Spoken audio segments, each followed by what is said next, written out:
Hello, everyone, and thank you for joining another episode of the Educational Leadership Podcast. We have another very special guest. Before we introduce our guest, we do want to give a shout out to our co-host, Corinne French. Woo. Happy to be here today, Gary. Thanks for having me. Yes, very exciting. And we do also want to give a shout out to our sponsor, Ideal Impact. Ideal Impact, hundreds of millions of dollars away to public education in the form of a free gift. So if your district needs unrestricted funds, reach out to Ideal Impact. Okay, today's guest, we have Superintendent of China Springs, Superintendent Faulkner. Thank you for joining us today. My pleasure. Thank you for asking me to be on. I really excited about it and look forward to our visit. Absolutely. And just so our listeners get to know you a little bit, could you share a little bit about your background? Yeah, I about to start my 28th year in public education. I come from a family of educators. My mom was a retired teacher. My dad, retired principal. Brother's a coach. Wife's a teacher. Aunts, both my aunts were teachers. There's just a ton of us in our family that are just deeply rooted in public education. And I assumed I was not to be any different. And so became an ag teacher straight out of college and taught ag for several years. Loved it. But my dad was telling me, you need to get your administration. You need to go into administration. And so I pursued that degree and got that. And I started as an assistant principal at a neighboring district here in the Waco area, Robinson ISD, just down the road. In fact, they're in our competitive district where we play them every year in sports and all that kind of stuff. And so good friends of mine, I was there for a few years, and then was hired here in China Spring ISD as the high school principal, served that for about 5 years, became assistant superintendent and did that for about 3 years. And I think this is my 13th year as superintendent in China Springs. So got both my undergrad and my master's degree from Tarleton, and then I got my doctorate degree from Stephen F. Austin in Nacogdoches. So very nice. And Corinne's getting her doctorate too, so we got a couple doctors here. Well, God bless you. Oh my gosh. To read a book after doctorate, because that's been the hardest thing for me is I've had to read so much doing the work. Reading my love for reading has faded, and so I commend you on going after that degree, though. It's a very, very difficult and a pretty rewarding task, though.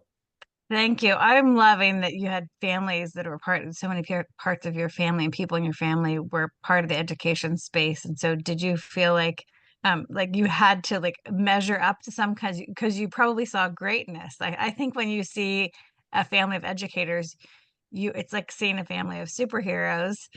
Maybe without the money, like superheroes that have all the cash in their bank, but nonetheless, you get to see a family of superheroes. Tell us a little bit about that. When you were younger, did you say, okay, I've got families that are this, I'm going to be a superintendent someday? Well, no, never. Even after I became a teacher, I never said I was going to be a superintendent one day. I'll be honest with you. My grandparents they were not educators, but they owned a big ranch out in West Texas. And I'll be honest with you, I wasn't going to school.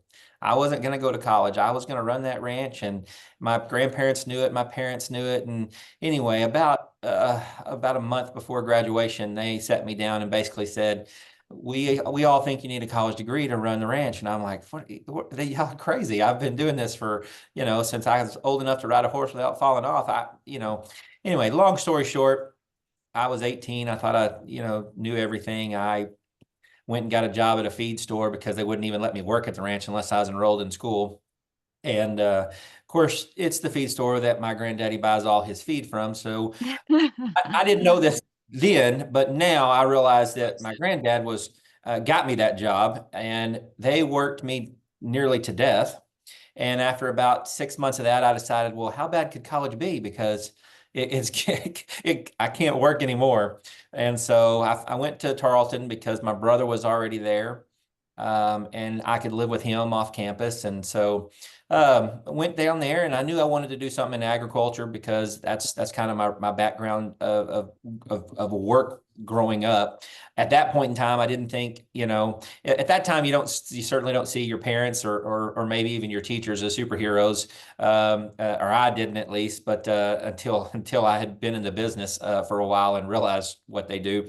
But so I got an ag ed degree and started teaching. And then, of course, my grandparents were ready to retire. They wanted us to come home and run the ranch. But I met a little girl down at school, and she was from the Waco area. And so for now 28 years, and I started teaching ag, and honestly, I just realized, what I thought was my passion was ranching and farming, and but truly my passion was teaching. And I tell that story about once every 4 or 5 years at graduation. I give a speech at our graduation, high school graduation, and kind of telling that story about once every 4 or 5 years, just to let kids know that it's okay if you don't know what you want to do right now. You're 18 years old.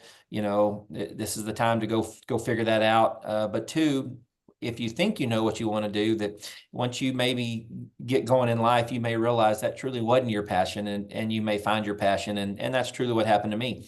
When I became an educator, it just, everything clicked and everything worked and everything was just more enjoyable. If I would have been smart enough to realize that was probably my pathway anyway.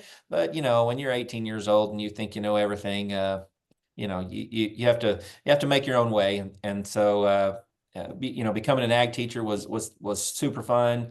I taught in a program that had a lot of low socioeconomic students.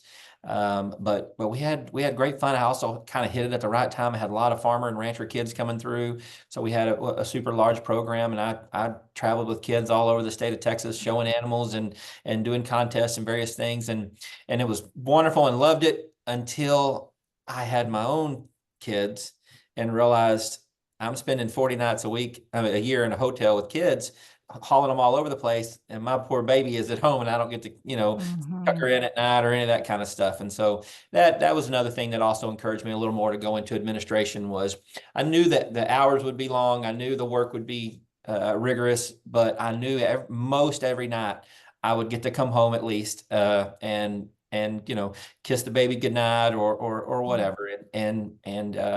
So I started pursuing that administrative degree, and I've enjoyed every piece of it. My high school principal probably honestly was my most was the hardest job I've ever had, but I feel kind of like the most rewarding because of the relationships I got to have with kids that I have some now, because my kids have gone through the system, and I know, some of the kids because of, their experiences in school and the activities they're involved in, but nothing like you do when you're a high school principal. And it's so when I came over here, I was a little worried about that disconnect that you get when you first come, and of course at the assistant soup level, where I'm dealing with, at times I kind of felt like I wasn't even in education, because I'm doing transportation, I'm doing food service, I'm doing operations, things that are not directly related to kids. And so it was a little more difficult, but I finally settled in. And then, when I became superintendent, I've done some things where I've had,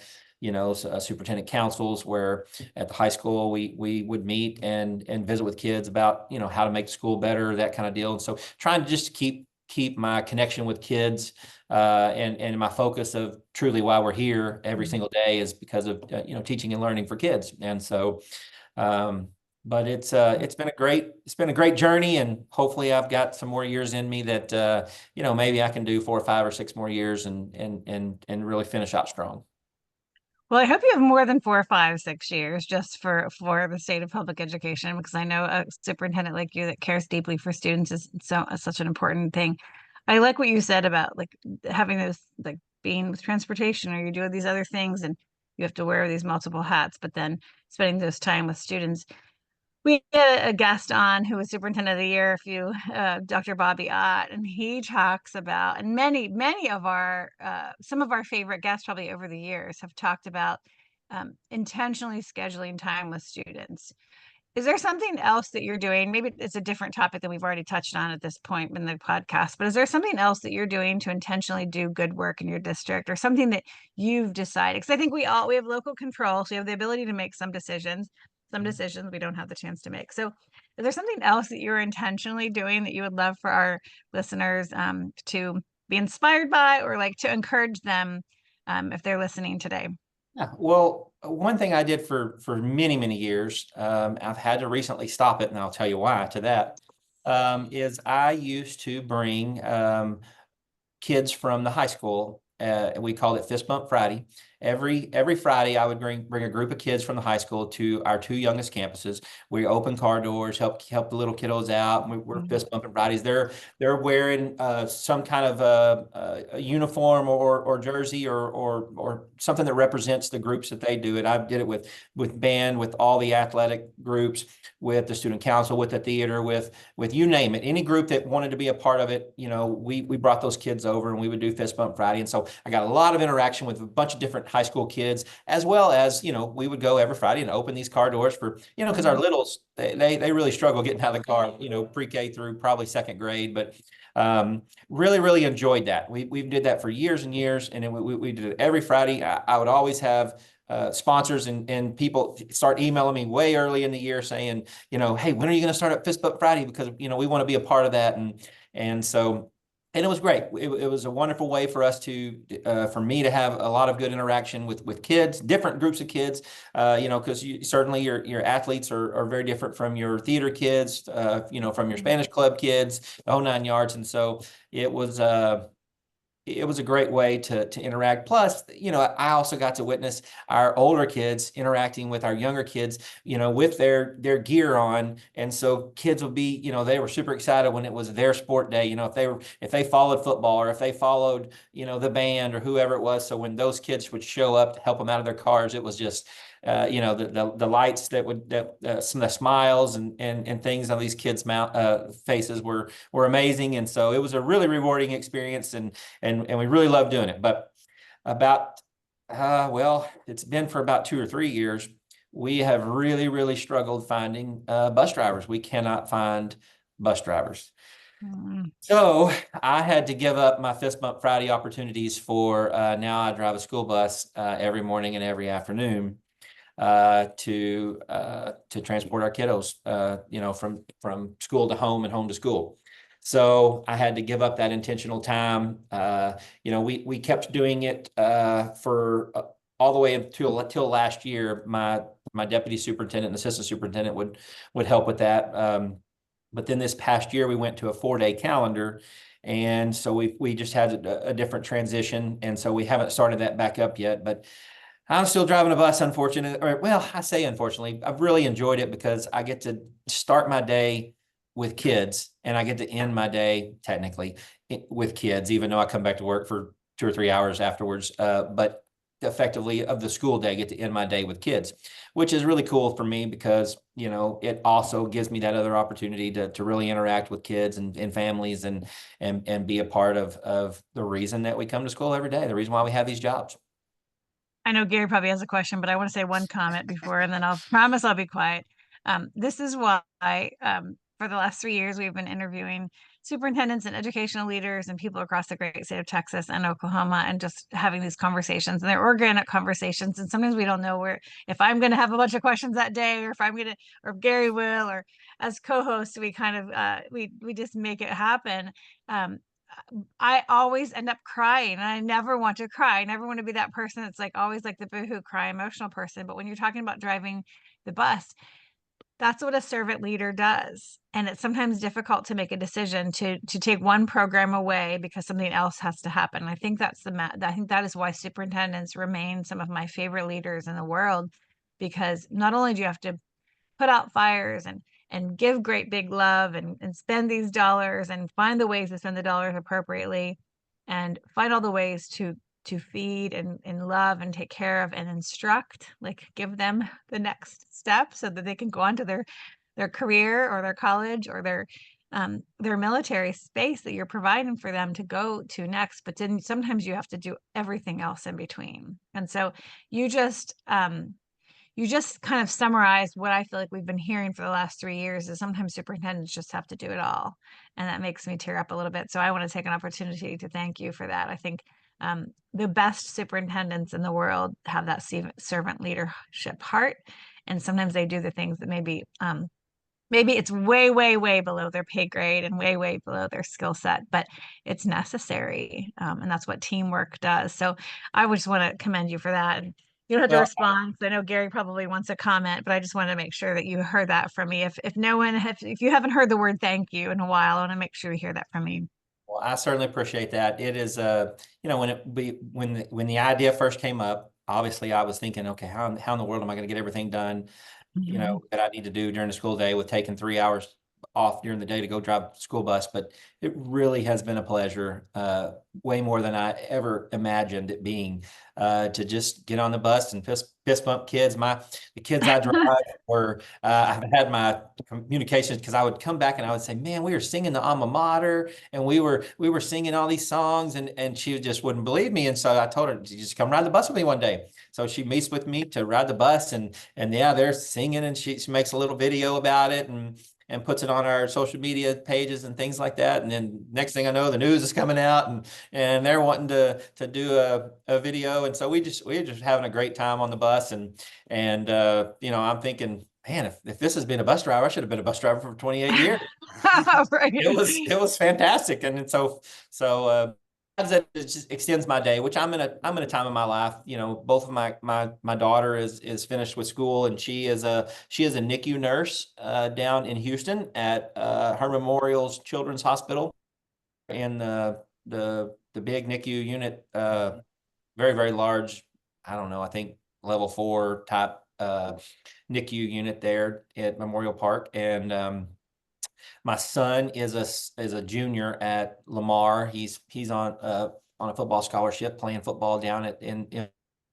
It's just me and my wife, and so she works long hours too. She's a school teacher, an English teacher at the high school, and so it's working until 6 o'clock is not a big deal for us. And so we just run the bus. I run the bus route and come back, and we finish up the day, and then end up around 6 o'clock and head home. So it Mhm. really is a joy, and I'm thankful that I've had the opportunity to do it. Amazing. Yeah. So much leadership in today's conversation, just on so many different areas. And that's obviously something that's overlooked, right? You know, when people are talking about public education, they definitely need to think about the leadership that's involved in it. There's a lot of moving parts, there's a lot of responsibilities, and somebody has to step up and help in certain areas. And the superintendent, it's kind of the linchpin of keeping everything together, right? So, Yeah, um, absolutely. uh, yeah, so super exciting. I know we're running short on time. Just curious, who's a leader in your world where, if you were to another superintendent who comes to mind that you think would be a great person to interview, just like we did with you today. Well, I can tell you two guys that come to mind that I think are tremendous, leaders, um, mentors of mine, even though one was my assistant superintendent at one point in time. And that's, Dr. Joe Kuchera. He is a superintendent at Lorena ISD. It's just down the road. And then the other one is, Dr. Michael Hope. He is a superintendent at Robinson ISD. Cole has been the superintendent, at Robinson. Let's see, when he hired me as his assistant principal at the high school, when he was the high school principal, I worked for him for 2 years, and then he became superintendent. So he's been superintendent for 20 plus. Great leader. Two really good school districts. Probably those three school districts, us and those two, are the school of choice for the, McLennan County Waco area. So, those are two great leaders that I rely on heavily. We have a whole group, that we call ourselves the Greater Waco Area Superintendents, group, and Mhm. WAS. And so we are on a text thread together, and that includes everybody that touches, the city of Waco. So it's McGregor, it's us, it's, Bosqueville, it's, La Vega Conley, Robinson, Lorena, and then Waco ISD. And so all of us, which Susan Kincannon is retiring from Waco ISD, and so we'll see where that leads in that role. But we're constantly on a text thread together to just kicking ideas around and saying, hey, this is what's happening in my district. Are y'all hearing this? Or are y'all having a problem with this? Just using that as a great resource to just to bounce ideas off of and get feedback and make sure that other people are typically going through the same things you're going through, at least somewhere, and having someone that has been through it to give some advice is very helpful when you're going through things, those kinds of things. We love those suggestions. We'll look those up, and then on that text thread, let them know that we'd love to have them I will on. tell them. So, yeah, sometimes it's my friends, and sometimes it's someone that Gary's working with, or he meets at a conference. And so our podcast is this mix of wonderful people that are all like focused on the same thing, making sure that our students have the best education possible in the state. So if you think of it, send a little text Got it. message on that thread. I know. I'll be glad to. Yeah, and let them know. We'd be happy to have them come on and just let them share their story. We know they do such great work, and we're really proud of what y'all do, and we're thankful. Yes. Yeah. It's funny. Every district we interview, there's something unique about them, right? And the fact that they communicate with each other, they learn from each other, and that's kind of what we're doing here. We're spreading knowledge, we're spreading the good word to where public education continues to get even better. And so thank you so much, Superintendent Faulkner, for being on the podcast, and thank you for Corinne for being an amazing co-host.